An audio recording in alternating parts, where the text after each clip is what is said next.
It is Thursday, May 18th of 2023, and you are watching Guy's Daily Drive. Bam!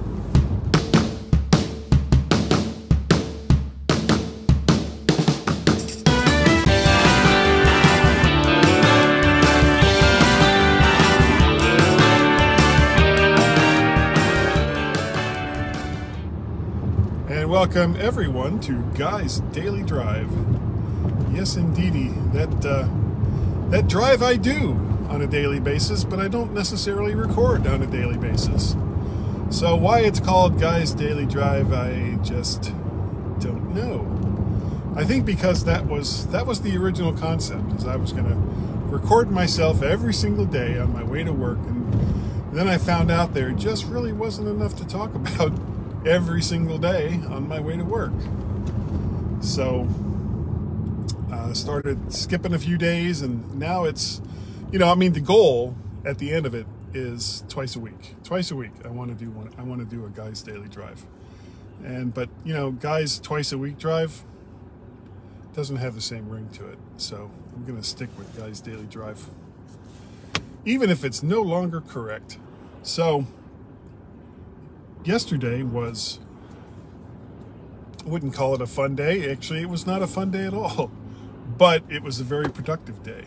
I wasn't, Tuesdays and Wednesdays are my work from home days. So I try to schedule all of my various medical appointments that I need to handle on those 2 days so that I don't disrupt what's going on in the office. We always need to have someone in the office during business hours. And if I have a doctor's appointment on Monday, Thursday, or Friday, that potentially means that somebody else has to come in and cover. Not always, because there is some coverage already, but I would prefer to not inconvenience others with my problems. So I had two things related to medical stuff yesterday.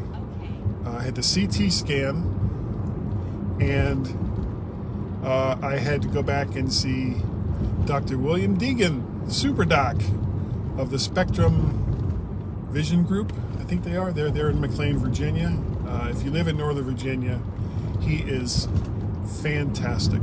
He is such a great doctor, and it's always, I would say it's always a pleasure to go see him, but sometimes stuff's going on that's like, oh, okay, well, you need to do this thing that's, yikes, buddy, that's going to hurt or not be fun. But it's always a pleasure to see him. Let's put it that way. So I'd never had a CT scan before, and so I wasn't really sure exactly how it worked. So I get there, we get to the hospital, and we were early, probably 30 to 40 minutes early, which I try to do when I'm doing something new with a doctor or a medical procedure that I haven't done before. But as it turned out, I really didn't have anything to worry about, because it was at the hospital that I'd already been to. They had all of my vitals and all of my information, and basically just needed to verify that nothing had changed, that it was still all the same stuff. So that was easy. And then they pulled me into the room where the CT scanner was, and it's this huge thing and I think it works off magnetic resonance or something. I don't really know. If anybody knows, let me know, and then we'll both know. Yay! But the way that it works is they put an IV on you, and they give you an iodine drip, and I'm guessing it's the iodine that makes everything work as far as imaging goes. So, but they were having trouble finding the vein, and this has happened to me a bunch of times. It happened with my mother too, where you go to try to find a vein in the arm, and it just kind of slides away. They can find the vein, but then when they go to try to put the IV in, it just kind of slips to one side or the other. And I know when I was in the hospital last year for cellulitis, they ended up having to do everything through the top of my hand, which unfortunately is more painful than doing it through the arm. But you know, I mean, you want to get these kinds of things done as quickly as you can. So I told them that. I said, you know, when I'd been in the hospital before, they had to do everything through my hand, and eventually they gave up trying to do it in my arm. They tried both arms and nothing, there was no joy. So they go through the hand, which hurts, and finally get that going. And then they have me put my arms up over my head. I'm laying down on a gurney. But it's not really a gurney. It's like a self-adjusting bed that's attached to the CT scanner.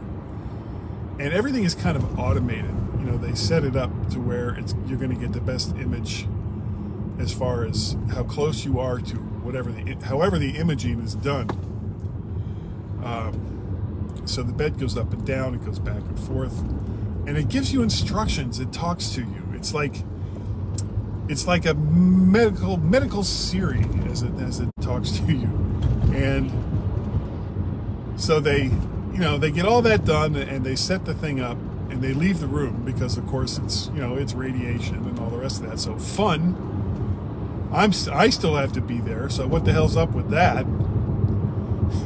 And so it starts sliding around, and and they told me this was going to happen. It tells you to hold your breath for 5 seconds. So it kind of slides you all the way in, and then there's a little smiley face with an X. Not really a smiley face. It's just a smile with an X on it, and the voice tells you to take a deep breath and hold it for 5 seconds. And then the thing slides you back out, and there's a little timer on a different smiley face. And when the timer reaches 0, goes from 5 to 0, it tells you can breathe again, which, thanks for telling me I can breathe. Appreciate that. And it doesn't actually take, because they did my head and they did my torso, and it doesn't really take that long. It just, you're anxious during it. It takes much longer for the prep to get the IV in and to get the iodine drip going than it actually does for the CT can itself. And that was pretty much all there was to it. And within 5-10 minutes, I guess, I was back out. And it was one of those things where it's like, I mean, sometimes when you leave a hospital or a doctor's office, there's like things you got to do and places you got to go and people you got to talk to, and it's like, nope, here's your stuff that you took off before you did the scan. Go ahead and go. It's like, oh, okay. So walked out, and Tracy was there waiting for me, and we left. We went back to the house, and because it didn't take as long as we thought, and we were going to go see Dr. Deegan, I had a 1:45 appointment for Dr. Deegan, and it wasn't even noon yet. And because I couldn't eat or drink coffee, damn it, before the CT scan, I was starving. And one of the treats that we do for ourselves when we go out to see Dr. Deegan in McLean, Virginia, is in relatively nearby Fairfax, there's an Irish restaurant called the Old Shabeen. And it's really tasty. It has like an English-Irish menu, so you get potato leek soup and Scotch eggs and fish and chips. And those are the things that we always get. They have other things too, but it's a really good restaurant. As a matter of fact, I talked about this restaurant some time ago when I was going to try to do this thing with this group where you get up and you tell stories.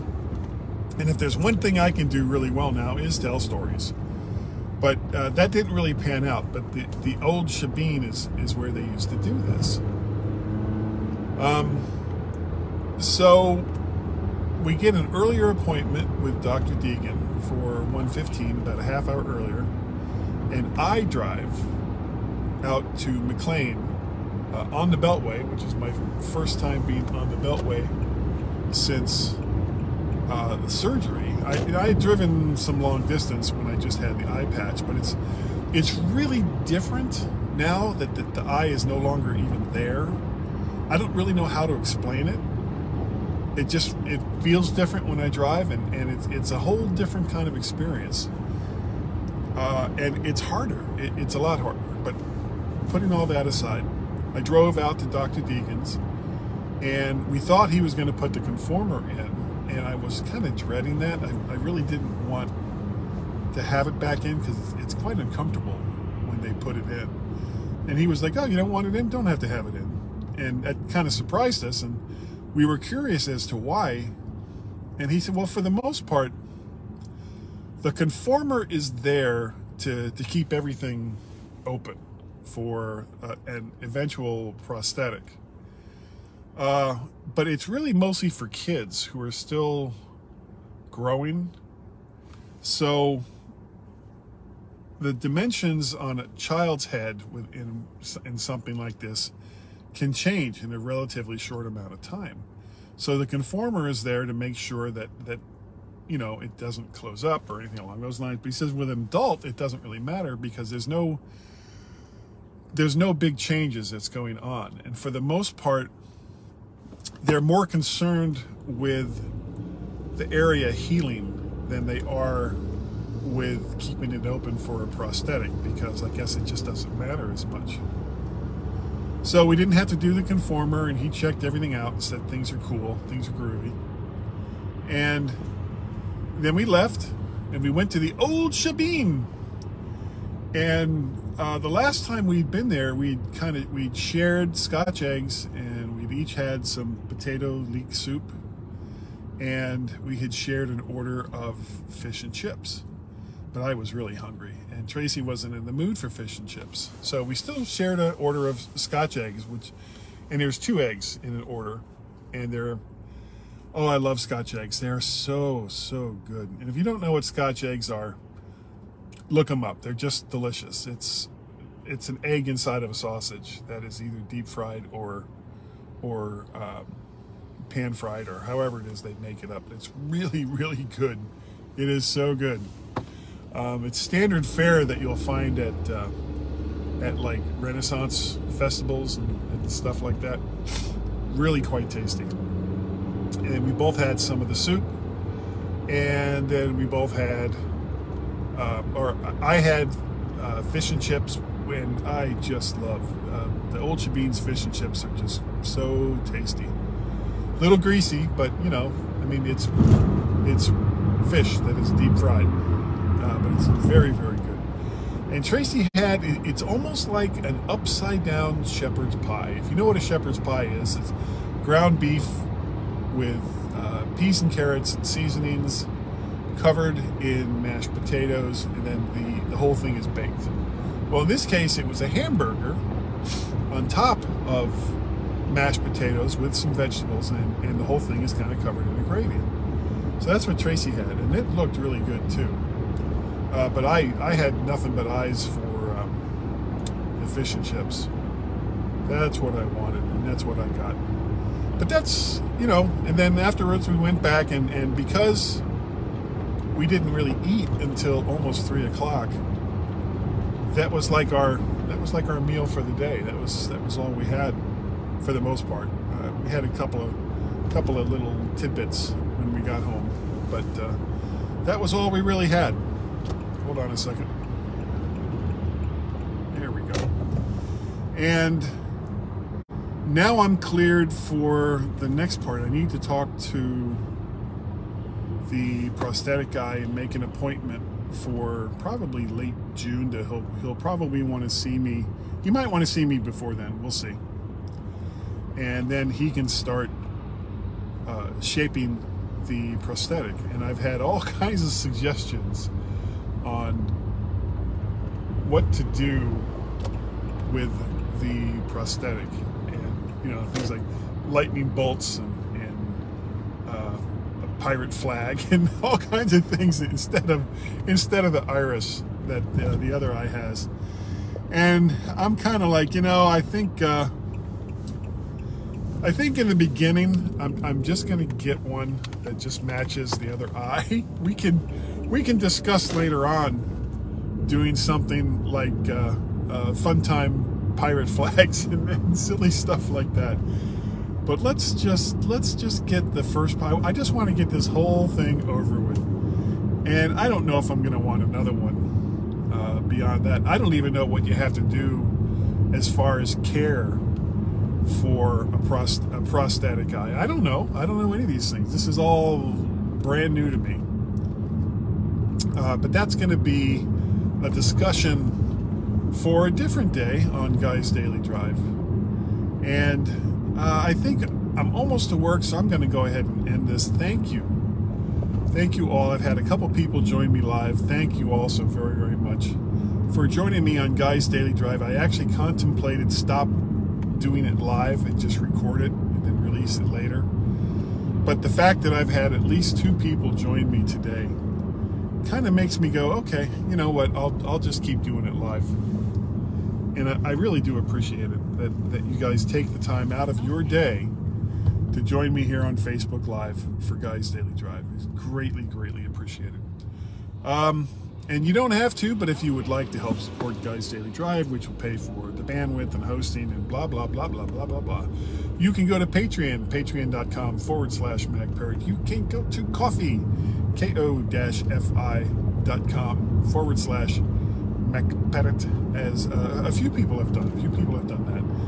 As well as paying a pal through PayPal, which is paypal.me/MacParrot. But again, you don't have to. I can afford it. You know, I've been doing this for a while without major contributors, and I'll keep doing it for as long as I can. What else? You can contact me. Email address is guy@mymac.com. You can also find me on the Twitters. I am MacParrot and or VertShark. I'm also on Mastodon and Counter Social. I've started putting links to Guy's Daily Drive on both of those.